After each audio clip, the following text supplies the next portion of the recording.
Who's the strongest chess player in the world? The world chess champion or the best player by rating? We have a very important and fascinating chess battle between two of the best in the history of the game. One of them is the previous world champion and the best player by rating forever and ever, Magnus Carlsen. And the other player is Gukesh Domaraju, Indian world chess champion, which is only 18 years old, and his main aim is to be able to beat Magnus Carlsen and to be better than him. This game is being played in the freestyle chess Grand Slam in the 2025, and Gukesh Domaraju has the white pieces and Magnus Carlsen with the black pieces. This game, the pieces are randomly placed on the first rank and the second and the 8th rank, and we can see that this is a very creative battle right from the beginning, because there is no theories to be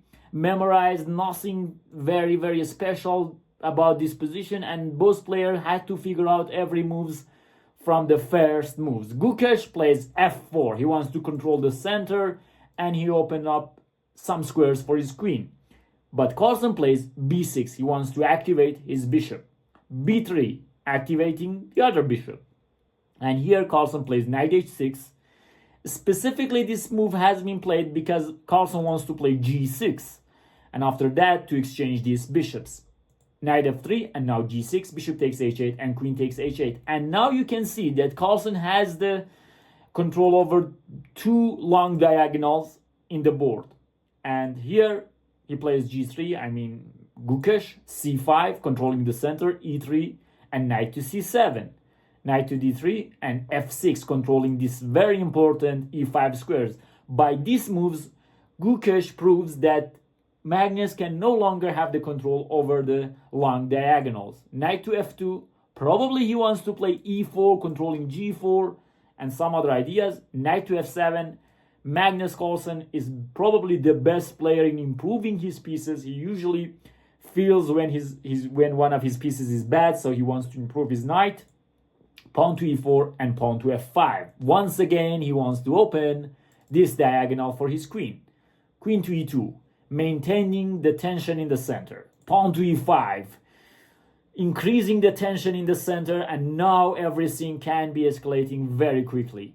F takes e5 and knight takes e5. Knight takes e5, queen takes e5. Magnus queen comes here, and now a very strange move, short castle.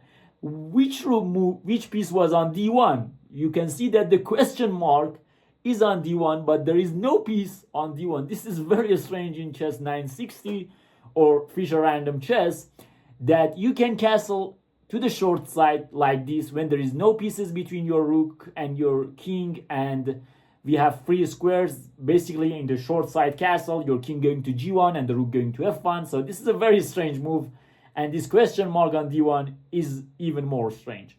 Now d5 by Carlsen. He wants to gain the control over the center. In every battle, the center is the most important thing. Now pawn to d4 by Gukesh. A very beautiful move. He wants to regain the control of center. By d5, Carlsen was saying to Gukesh that I'm going to win this pawn, and you can do nothing because there is a very strong pin. But by d4, Carlsen took on d4, but this was the wrong decision. He should have played queen e8. Very strong move. He wants to take on e4, and if e5, this is the move that probably Magnus missed. This is knight b5. A very beautiful move. The main idea is to play knight c3 and knight takes d4. Both cannot be defended.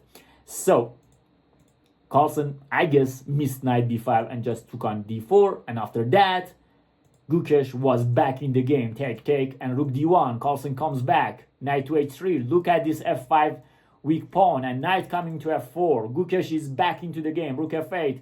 c4. Another pressure on this long diagonal. Look at this. Magnus Carlsen's king is not in safety yet, so he should be very careful. And here he decides to go long castle. It's a long castle, but it's a short one here. Because if in this position, if you go long castle, then it's a shorter castle than going to short castle. Short castle here is to here, but it's very long. It's very long to go. And here you cannot go to there because the rook has moved from d8 to f8. Long castle or short castle, whatever. How do you call it, by the way? And please like the video. Please like the video to support our work. Knight to f4. An intense pressure rising. Rook f8, queen to d3. And now d4. Bishop takes a8, knight takes a8. This piece is dumb. This piece is dumb, and Gukesh knight is very, very good. Queen takes f5, queen to d7.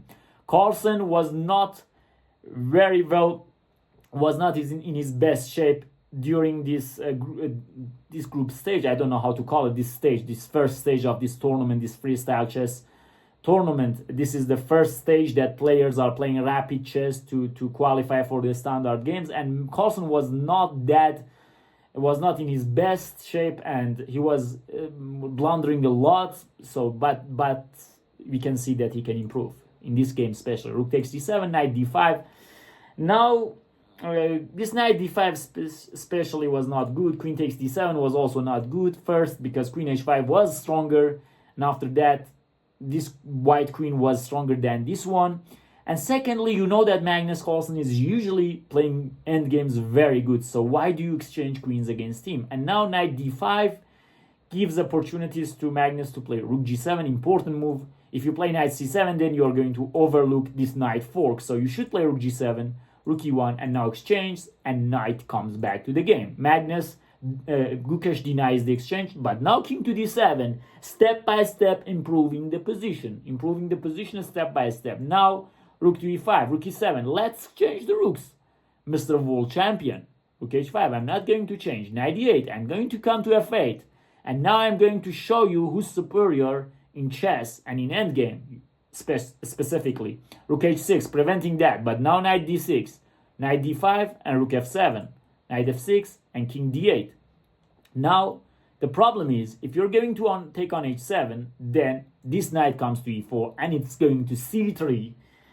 And for example, here, this knight is also, if you cannot even play h4. And this is very hard. This is basically over. Rook h5, rook d7, d3, d2 is winning. So this is over. So you cannot grab the pawn.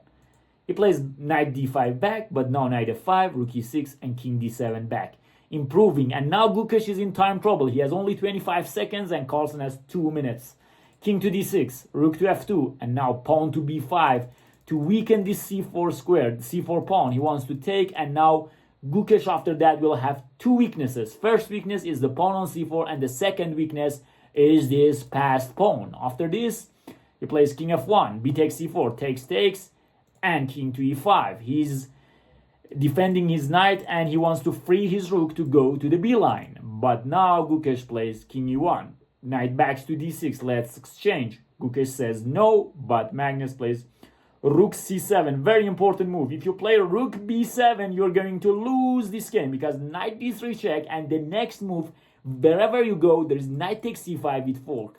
Knight d3, king e6 or king e4, doesn't matter. Knight takes c5 comes with check. You should be very, very careful in end games and in time trouble, and you should watch out for knight checks and knight forks. So Carlsen plays a very brilliant move. Rook to c7, rook e2 check, and now king to f5, knight d5, a wrong move. You should have played something like rook c2 to defend the pawn, or rook f2 to have some discover attacks with his knight. But he plays knight d5, and suddenly Magnus' rook comes to b7. Now he succeeded in developing his plans. Now h3 to prevent something coming to g4, but it's another bad decision. Maybe knight d7 check by engine, and after king g4, rook e6.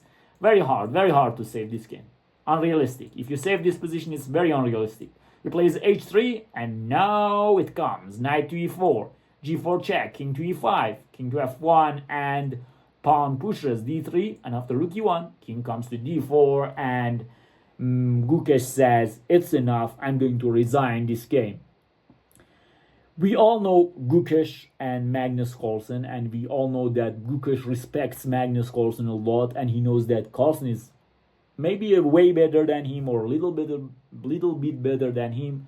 But nevertheless, from now on, their fights will be very, very fascinating for every chess fan, because we have a world champion and we have the best player by rating. And for many players, Magnus Carlsen is the best player in the history of the game. And someone like Gukesh has to prove a lot.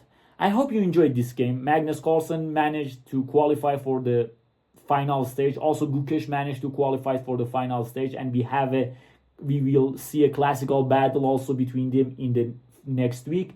I hope I can create more videos, but for this case, I need your support.